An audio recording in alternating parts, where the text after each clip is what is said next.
Ma troisième thématique de cette émission, ça concerne plus cette fois-ci La Chapelle-des-Marais, puisque j'ai eu l'honneur d'être sur une liste de sensibilité de gauche sur cette commune. Bon, c'est vrai qu'il n'y en avait qu'une, donc c'était plus facile pour nous. Mais notre défi, en tout cas pour les colistiers, c'était de mobiliser quand même les électeurs. Donc on est assez satisfait. Et je fais le lien avec ce que je disais tout à l'heure. On a regardé au niveau des chiffres. En 2008, il n'y avait aussi qu'une liste. Et en fin de compte, on se retrouve en 2014 à avoir à peu près le même nombre de votes exprimés. Donc ça, c'est plutôt satisfaisant. Alors le pourcentage est différent puisqu'il y a plus d'inscrits sur les listes électorales, donc ce qui fait que le taux de participation est moins important qu'en 2008. Mais c'est vrai que le pourcentage n'explique pas tout. Quand on veut essayer d'analyser des chiffres, je pense qu'il faut aller directement, non pas voir que les pourcentages, mais vraiment repérer les chiffres. Et les chiffres sont autant parlants que des pourcentages. C'est complémentaire, on va dire.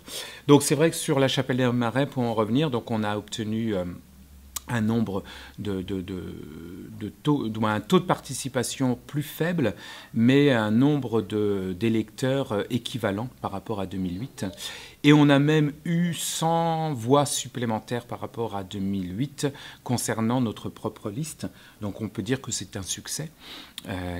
Donc on est assez fiers d'avoir mobilisé autant les Marais chapelaines et les Marais chapelains sur notre liste, et puis aussi d'avoir réussi à les convaincre, puisqu'on se retrouve avec, comme je le disais tout à l'heure, 100 voix supplémentaires.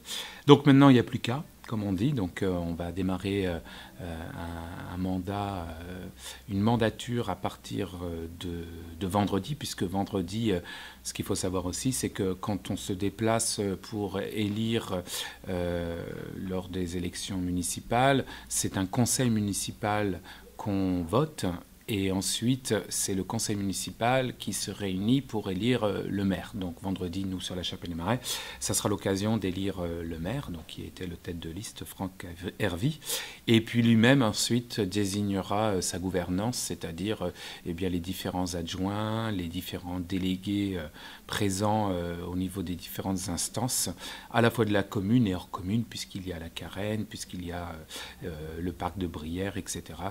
Donc voilà, donc 3 sujets que j'avais envie d'aborder avec vous aujourd'hui: les résultats au niveau national concernant plus Saint-Nazaire et plus particulièrement la Chapelle-des-Marais. Voilà, donc je vous dis peut-être une autre fois pour aborder d'autres sujets. Merci.